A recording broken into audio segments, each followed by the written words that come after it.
Bismillahir Rahmanir Rahim. Alhamdulillah wa salatu wa salam ala rasulihil karim. Amma ba'd, ayyuhal ahibba, assalamu alaykum wa rahmatullahi wa barakatuh.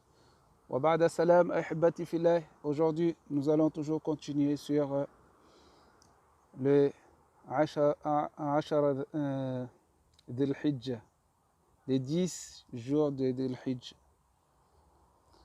Alors, dans un hadith, aujourd'hui, nous allons parler de Udhiyah, mais plus précisément pour celui qui va égorger ces jours-là, quelles seront ses conditions. Dans un hadith rapporté par Salama, radiallahu ta'ala anha, قالت قال رسول الله صلى الله عليه وسلم إذا دخل العشر وأراد بعضكم أن يضحي فلا يمس من شعره وبشره شيئا وفي رواية فلا يأخذن شعرا ولا يقلمن ظفرا وفي رواية من رأى هلال ذي الحجة وأراد أن يضحي فلا يأخذ من شعره ولا من أظفاره رواه مسلم.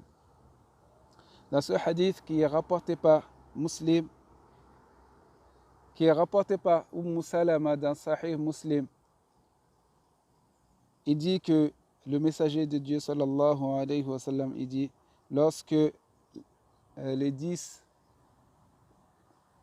premiers jours de Dhul Hijjah entrent, c'est-à-dire le premier jour de Dhul Hijjah entre, alors qu'est-ce qu'on doit faire? Et l'un de vous veut faire le udhiyah, veut égorger un animal pour ce jour-là. C'est-à-dire, quand on dit égorger un animal, ce n'est pas un coq ni un canard, c'est un ovin ou bovin. Un ovin ou bovin,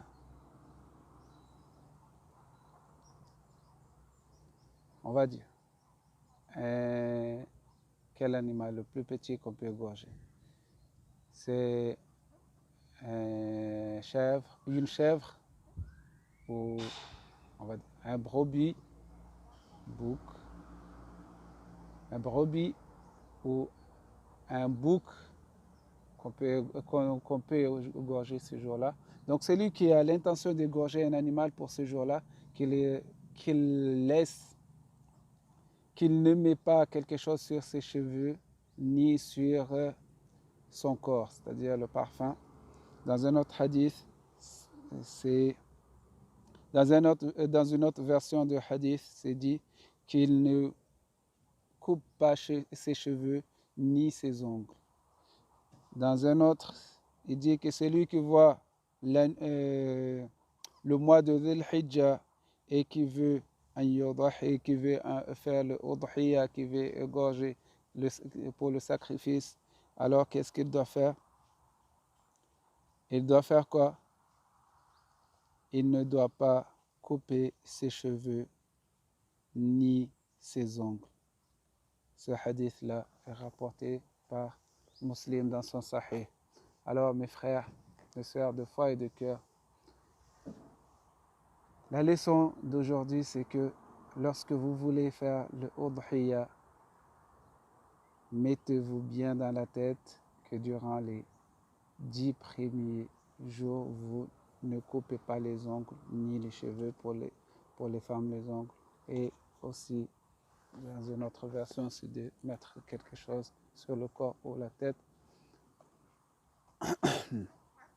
Donc, il y en a qui demandent si l'homme et la femme peuvent avoir un rapport sexuel durant ces jours-là. Bien sûr, dans les hadiths, il n'y a aucun endroit qui est dit qu'on ne peut pas avoir des rapports sexuels. Pour ceux qui sont en train de faire le hajj, ils ne peuvent pas avoir des rapports.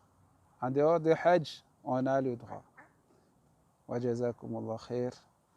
Partagez, et la prochaine fois, on va parler d'autres choses, toujours en rapport de cela. Wassalamu alaikum wa rahmatullahi wa barakatuh. Ila al-liqa.